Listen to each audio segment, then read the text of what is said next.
연일 우리 사회 곳곳에서 희망이 없다. 이제 북미 정상회담을 앞두고서도 희망이 있는 것 같지만 희망이 없어 보인다라는 얘기들도 많이 하고 곳곳에서 그런 이야기들이 많이 들려옵니다. 정치, 경제, 사회, 문화, 예술, 체육계 뉴스를 틀면 늘 희망 없는 얘기들만 계속 나오곤 합니다. 근데 이제는 교회도 이제 희망이 없다라는 말도 계속해서 들려옵니다. 과연 우리에게 희망이 없는 것인가? 과연 그러할까요? 여러분 어떻게 하나님을 바라보며 나아가고 계십니까? 하나님 믿는 우리 모두에게도 희망은 없는 것인가? 오늘 말씀의 결론은 그렇지 않다. 제가 오늘 말씀의 제목을 하나님의 꿈을 꾸는 사람이라고 정했는데 우리가 희망이 없다라고 예수 믿는 사람들도 그렇게 얘기를 한다면 그건 아마 무신론자들이 창조는 신화이다 라고 말하는 것과 다르지 않습니다. 우리는 세상 어느 곳에서도 그런 얘기가 들려올 때 아니다, 우리에겐 희망이 있다 라고 말할 수 있는 사람들이다 라는 것이죠. 우리는 그렇게 말을 해야 된다라는 거예요. 예수 믿는 사람이라면. 여러분 잘 알고 있는 그런 연구일지도 모르겠습니다만 하버드 대학에서 예전에 그런 오래된 연구인데 꿈이 인생에 미치는 영향, 인생의 목표가 삶에 끼치는 영향에 대해서 조사한 자료가 있습니다. IQ, 학력, 자라온 환경 등이 서로 비슷한 사람들을 대상으로 실험을 했죠. 놀라운 사실을 발견했습니다. 이 중에 27%의 사람들은 목표가 없고 60%는 목표가 희미했고요. 10%는 목표가 있었지만 그냥 단기적인 목표이다라고 응답했습니다.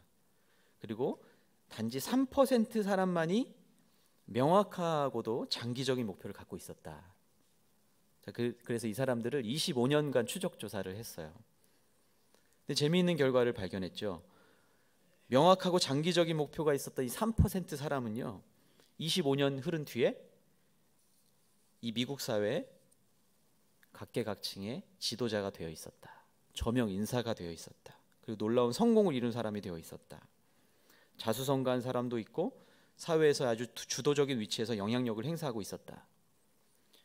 10%의 단기적인 목표를 지녔던 사람은 대부분 중상위층에 머물러 있었다. 그리고 단기적인 목표를 여러 번 나누어서 달성함으로써 그저 안정된 생활의 기반을 갖춘 사람들이 되었다. 의사도 있고 변호사도 있고 건축가도 있고 기업가도 있고 그 중에서 목표가 희미했던 60%의 사람들은 사회의 대부분의 중하위층을 구성하고 있더라라는 거예요. 안정된 생활 환경에 일은 하고 있지만 10%의 사람들에 비해서 뚜렷한 성과는 없음을 발견하였다라는 거예요. 미국 위튼 대학교에서도 비슷한 조사를 했는데 비슷한 결과가 나왔어요. 한 3%만이 확실한 꿈을 적어서 제출을 했고요. 20년 뒤에 추적 조사 결과 정확하게 자신의 꿈을 기록했던 그 3%의 사람들이 진취적이고 성공적인 삶을 살고 있더라라는 거예요. 물론 이 통계로 일반화하는 것이 인생의 답은 아니죠. 위험할 수도 있습니다.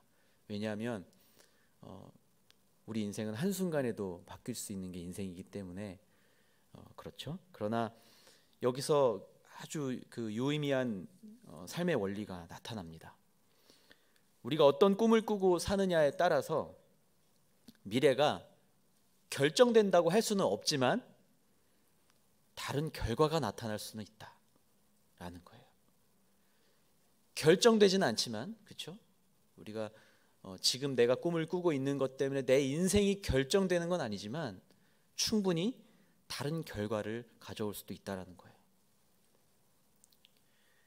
우리는 그 꿈, 그 기준을 비전이라고 부르죠. 제가 오늘 말씀을 준비하면서 하나님께서 그런 우리 담당 목사님께서 선포하셨던 비전인데 다시 한번 선포하기를 원합니다.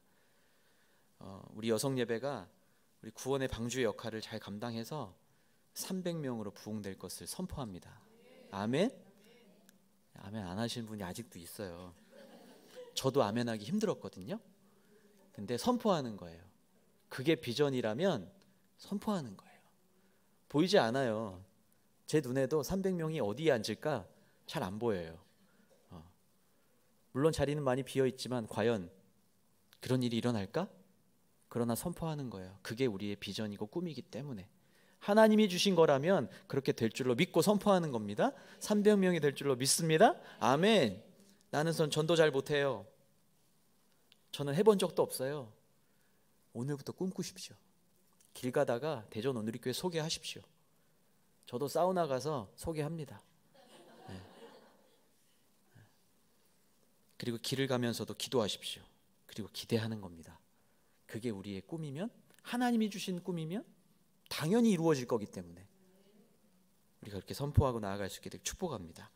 하나님으로부터 온 꿈과 비전을 가지고 있느냐, 아니면 그게 나의 야망, 나의 만족과 유익을 구하는 꿈인 것인가, 그것을 잘 살펴보아야겠죠.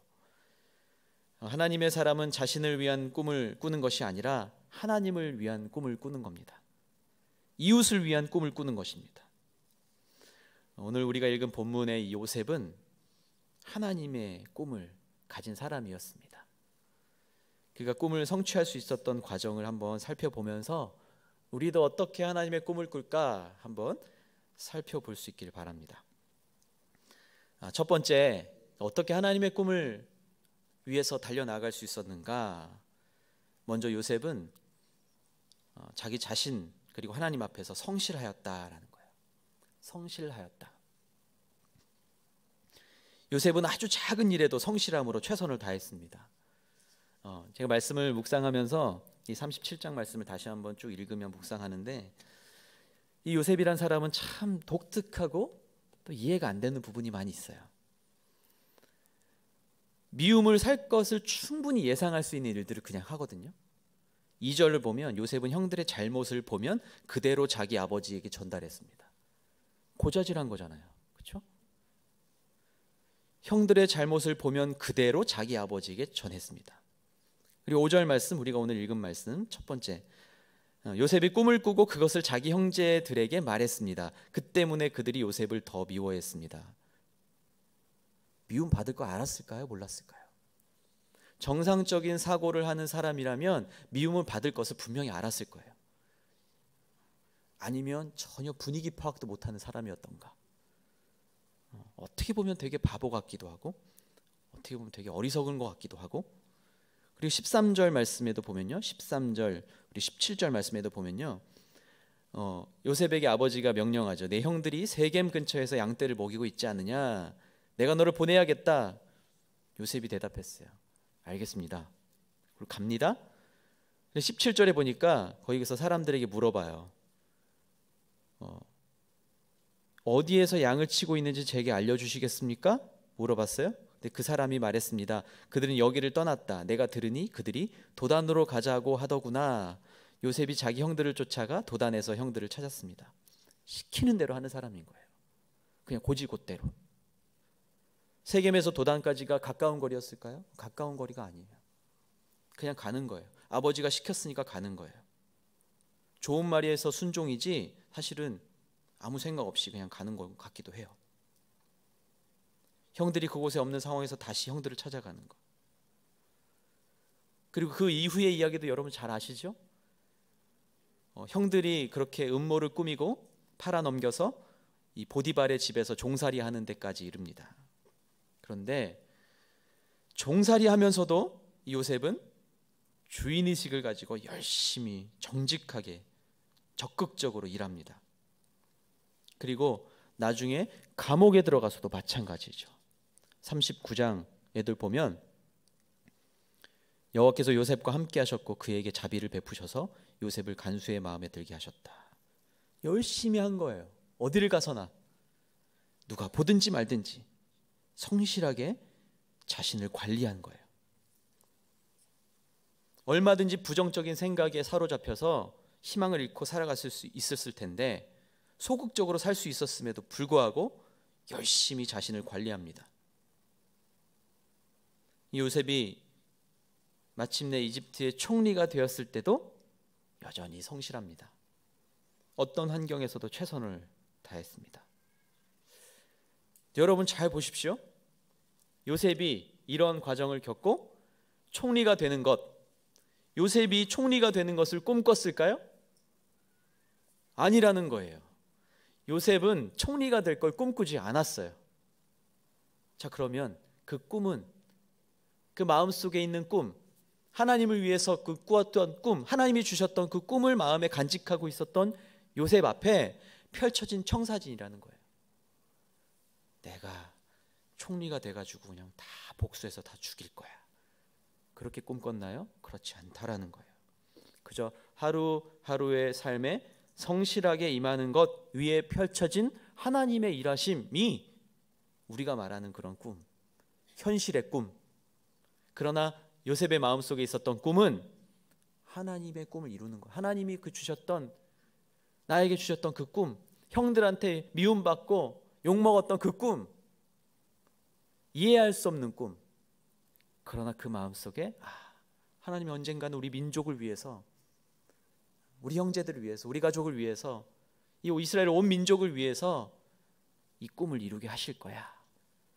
그게 하나님의 꿈이었다는 것이죠. 여러분 그냥 꾸어지는 꿈이 있으신가요? 하나님이 주신 비전이야. 뭐로 가든 서울로 가면 되니까 그냥 가자.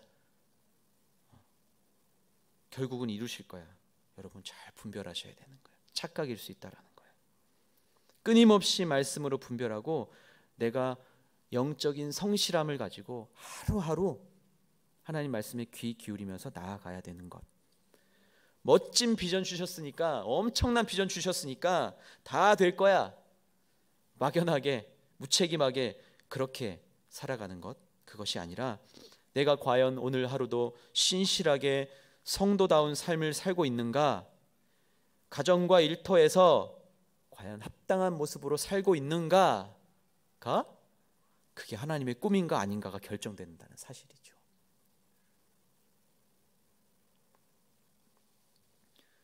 하나님 앞에 성실한 우리의 신앙의 생활을 경주함으로 해서 하나님의 꿈을 꾸는, 또 그 꿈을 이루어가는 우리 모두가 되기를 주님의 이름으로 축복합니다. 두 번째, 요셉은 늘 하나님을 의식하고 하나님과 함께 하였다라는 사실입니다. 여러분 아무리 좋은 꿈을 가지고 있어도 하나님께 기도만 하고 주어진 환경에서 성실하게 하지 못한다면, 또 꿈의 성취만을 기다리고 있다면 그거는 기복주의예요. 하나님이 꿈꾸게 하셨으니까 그냥 살면, 대충 살아도 그냥 다 이루어질 거야 라고 하는 것은 기복주의 신앙이죠. 또 반대로요, 꿈을 이루기 위해서 열심히 노력하지만 하나님 앞에서 기도도 안 하고 맡겨진 또 직분도 잘 감당하지 못한다면 그건 인본주의 신앙이죠. 요셉은 성실함만 가지고 그의 꿈을 이룬 것이 아니에요. 중요한 건 하나님과 그와 함께 하셨다라는 것을 늘 생각하고 있었다라는 거예요.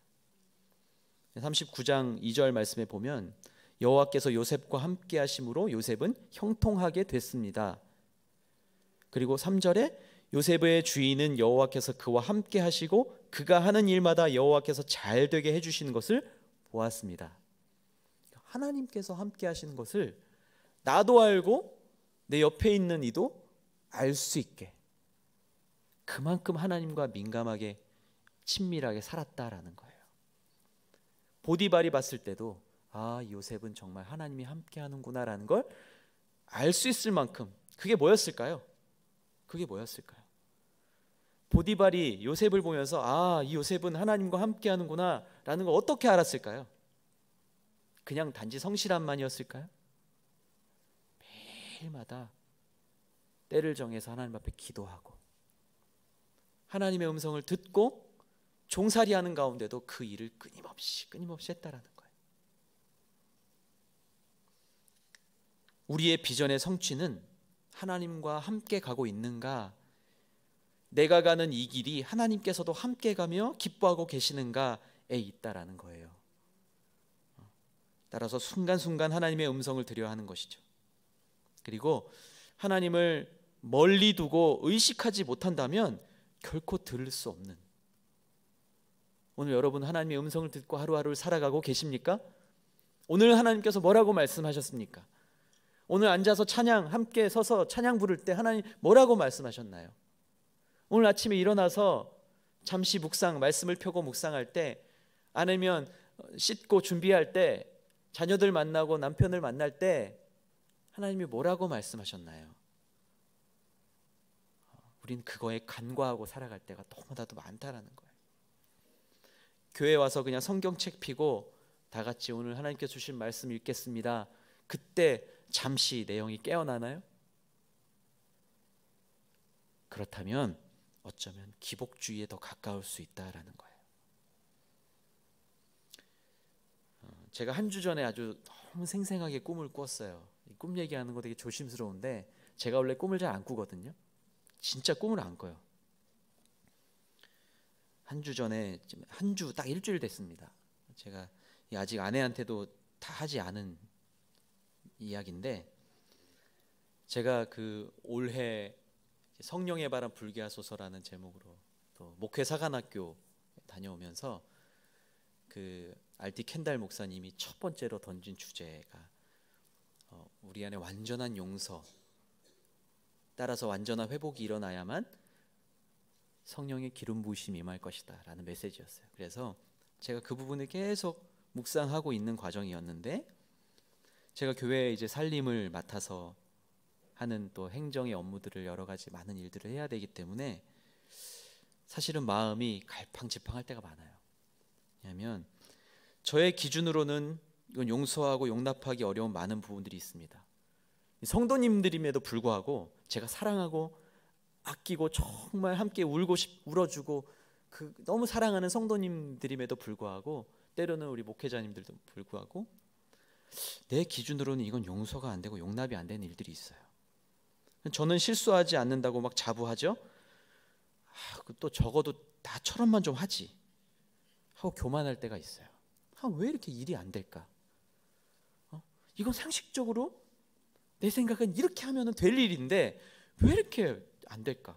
막 저의 의가 심히 드러나고 있었어요. 연말 연시는 더 드러나요. 막 드러나요. 도대체 교회 일을 이렇게밖에 못할까? 그래서 막 또 고민하면서 자책하고 있는 거예요.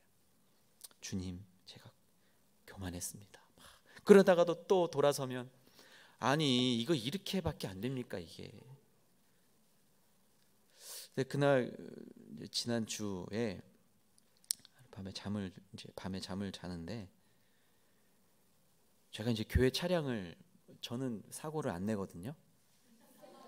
제 차도 누가 남이 와서 긁고 가고 그렇게 해도 저는 뭐 운전한 지 한 20년이 됐지만 사고 낸 적이 없어요.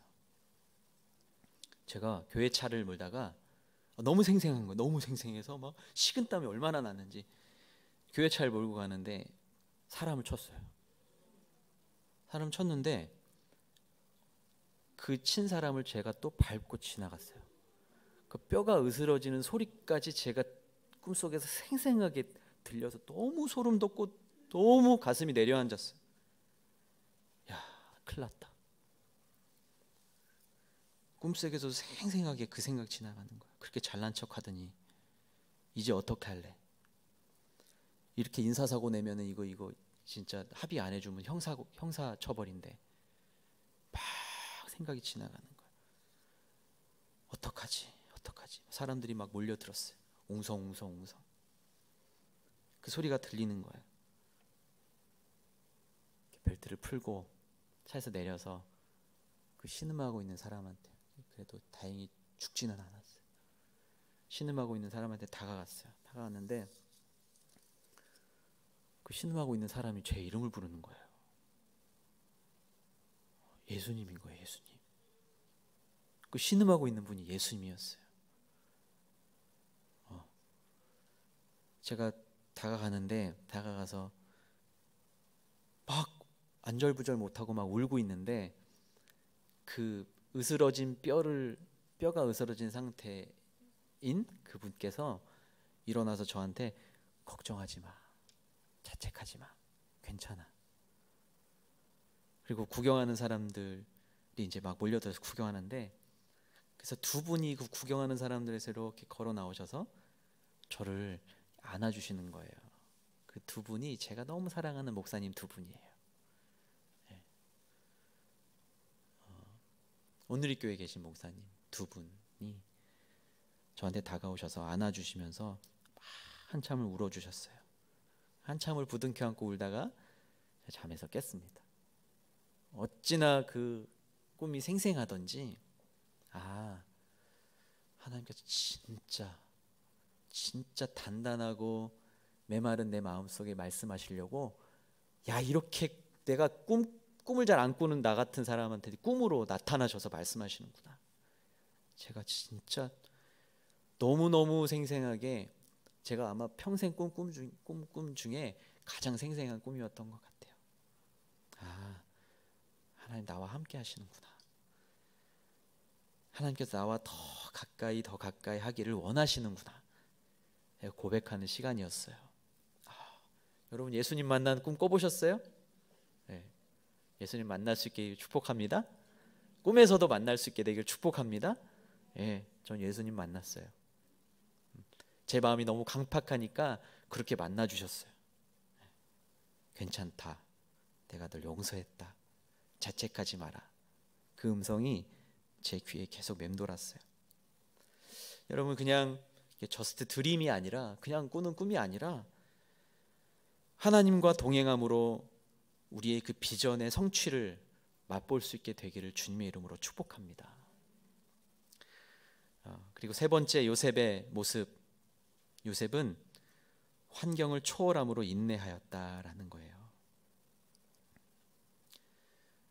우리가 오늘 읽은 말씀, 그 뒤의 말씀들에 해당되겠지만, 제가 말씀을 묵상하면서 우리의 꿈은 이 고난의 터널을 통과해야만 반드시 현실로 나타난다. 여러분, 고난 없이 이루어진 성취된 꿈은 오히려 여러분 경계하셔야 돼요. 조심하셔야 돼요. 저처럼 되는 거죠. 저처럼 내가 뭔가 이루은 것 같아서 이제 내 의로 이제 내게 맡겨진 일들을 해나가려고 할 때 반드시 넘어지게 되는 거. 감사하게도 주님이 나에게 말씀해 주셔서 제가 다시 이렇게 일어서서 그 꿈을 다시 한번 붙잡을 수 있게 되었지만, 꿈은 반드시 고난의 터널을 통과해야만 현실로 나타난다. 이게 고난의 패러독스이죠. 꿈 때문에 고난이 시작됐다. 여러분, 요셉의 이 고난이 뭐 때문에 시작됐나요? 가만히 있었으면, 꿈이 없었으면 고난은 없었어요. 맞죠? 이 꿈 때문에 고난이 시작됐다는 사실 여러분 기억하시길 바랍니다. 여러분, 그래서 고난을 두려워하지 마십시오. 여러분, 꿈 꾸십니까? 그럼 고난도 두려워하지 마십시오. 꿈을 주셨다면 고난도 주실 텐데, 그것이 꿈 때문에 시작된 고난이기 때문에 여러분 두려워할 필요가 없다라는 사실입니다. 꿈을 주시지 않았다면 그럭저럭 살아갈 수 있었을지도 모릅니다. 나의 의지로 시작된 것도 아니지만 불평하거나 원망하거나 포기하지 않았습니다. 요셉은 이 꿈꾸는 사람으로 늘 하나님을 의식하면서 살았고요, 어떤 유혹과 시련도 극복할 수 있었던 것입니다. 꿈은 모든 환경과 모든 어려움들을 초월하는 힘이 있습니다. 포기하지 않는 것이 인생의 꿈을, 우리의 비전을 이룰 수 있다는 사실입니다. 하나님은 환경을 탓하는 사람을 사용하는 것이 아니고 환경을 뛰어넘어서 하나님을 바라보는 사람에게 복 주시는 줄로 믿습니다. 요셉의 아름다운 인생이 태어나면서부터가 아니라 어쩌면 하나님께서 그에게 꿈을 꾸게 하신 그 시점부터 시작된 것이 아닌가. 요셉이 당한 고난의 과정을 오히려 발판으로 만드셔서 하나님의 신실한 계획을 이루어 가신 하나님, 그 하나님을 바라볼 수 있게 되기를 축복합니다. 요셉뿐만인가요? 다윗은 어땠나요? 이 사울의 추격을 피해서 아둘람굴에서 숨어 지내고 있던 다윗, 시편 57편에서 이렇게 고백하죠. 내 영광아 깰지어다, 비파야 수금아 깰지어다, 내가 새벽을 깨우리로다. 오히려 꿈꾸는 거예요. 사울이 뒤쫓아와서 내 목숨이 위협받는 순간 속에서 오히려 비파야 수금야 깰지어다, 내가 새벽을 깨우리로다.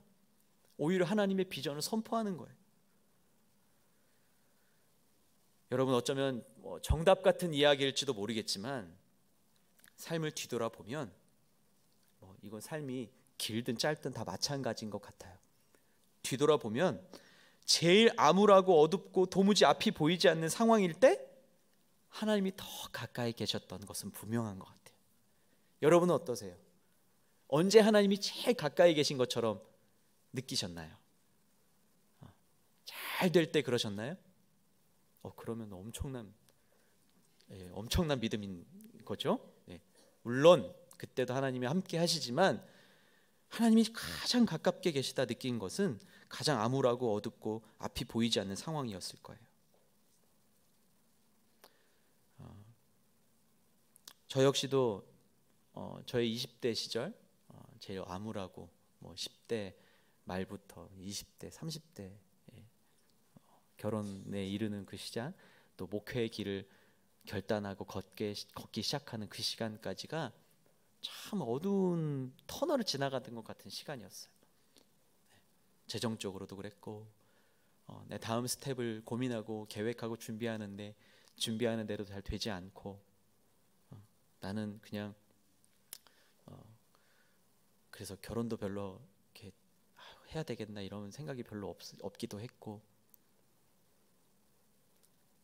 참 아이러니하게도 가장 하나님을 깊이 의식하고 발버둥치고 하나님 나와 함께하여 주십시오 간절히 구했던 시간은 그 시간이었더라고요.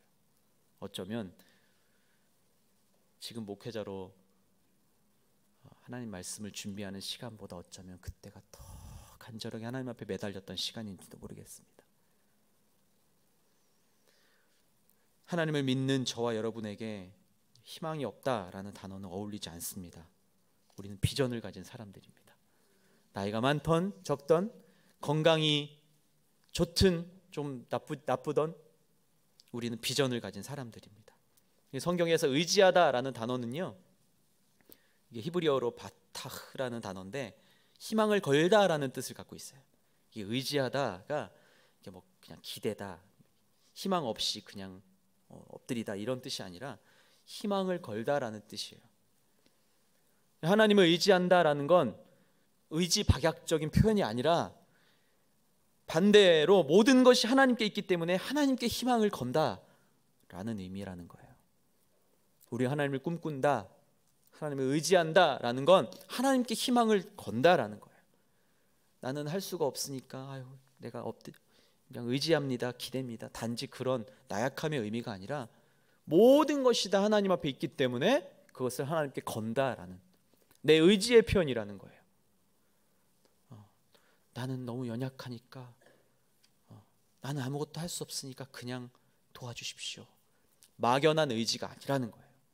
하나님, 나는 할 수 없으나 하나님을 의지합니다. 그 말은 하나님께 희망이 있는 것을 내가 다시 한번 고백합니다라는 뜻이에요. 사랑하는 성도 여러분, 그 하나님과 함께 우리 아름다운 비전을 이루어 가시기를 축복합니다. 나는 지금 어떤 꿈을 꾸고 있는가, 그 꿈이 하나님이 주신 꿈인가 매일매일 점검할 수 있게 되기를 바랍니다.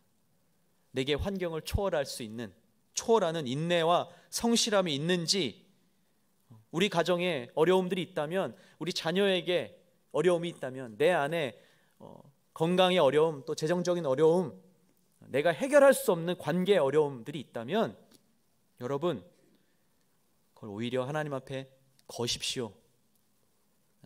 걸다라는 표현이 좀 오해할 수 있겠지만 이게 도박하라는 뜻이 아닙니다. 이거 다 하나님 것입니다. 하나님이 푸셔야 됩니다. 하나님이 풀 수 있도록 내게 능력과 힘과 지혜와 사랑의 마음도 주셔야 됩니다. 하나님이 겁니다. 거기에 내 꿈이 있습니다. 나의 말과 생각이 혹시 불신앙적이 있는 건 없는지, 인본주의적인 것이 없는지, 또 기복주의적인 것이 없는지 살펴보면서 주님의 도움을 위해서 구하면서 기도할 수 있게 되기를 바랍니다. 우리 모두가 하나님의 꿈을 꿀 수만 있다면, 우리 각 사람이 바라고 구하는 모든 기도의 제목이 성취되는 놀라운 성령의 역사, 그리고 대전온누리교회 이 여성사역의 부흥의 역사가 임하게 될 줄로 믿습니다. 지난주에 저희가 우리 여성 예배를 통해서 오신 우리 김은숙 성도님이 세례받고 또 1:1 양육도 마치고, 이런 놀라운 역사들이 더 많이 일어나기를 축복합니다. 300명 부흥 허락하실 하나님, 우리가 선포합니다. 하나님께 겁니다. 내 생각으로, 내 이성적인 생각으로는 여기에 어떻게 300명이 와, 그렇게 생각하지만 아니요, 하루하루 한 명 한 명 여러분 주변에 있는 예수님 모르고 죽어가는 영혼들에게 여러분 하십시오. 아유, 그 사람이 얼마나 교회 욕하던 사람인데, 아니요, 그거 생각하지 마시고 하나님께 거십시오. 그게 하나님을 의지하다라는 표현, 바타흐라는 단어예요. 그렇게 우리 모두가 하나님을 꿈꾸고, 그래서 하나님 역사를, 승리를 맛보는 저와 여러분들 모두가 되기를 주님의 이름으로 축원합니다. 아멘. 기도하겠습니다. 신실하신 하나님 아버지, 나의 삶을 인도하여 주심에 감사를 드립니다. 주님께서 주시는 꿈, 주님 안에서 꾸는 꿈, 그리고 그것을 이루는 삶을 위해서 더 성실하고 부지런하게 살아가고, 또 그것을 위해서 날마다 주님과 동행하며 기도하며 그 꿈을 선포하며 우리 안에 주님께서 맡기신 사명 기꺼이 감당하며 나아가는 우리 모두가 될 수 있도록 인도하여 주시옵소서. 그래서 그 꿈, 우리가 이루어지는 것, 우리가 함께 보며 주께 영광 돌릴 수 있도록 축복하여 주시옵소서. 거룩하신 예수님 이름으로 기도드립니다.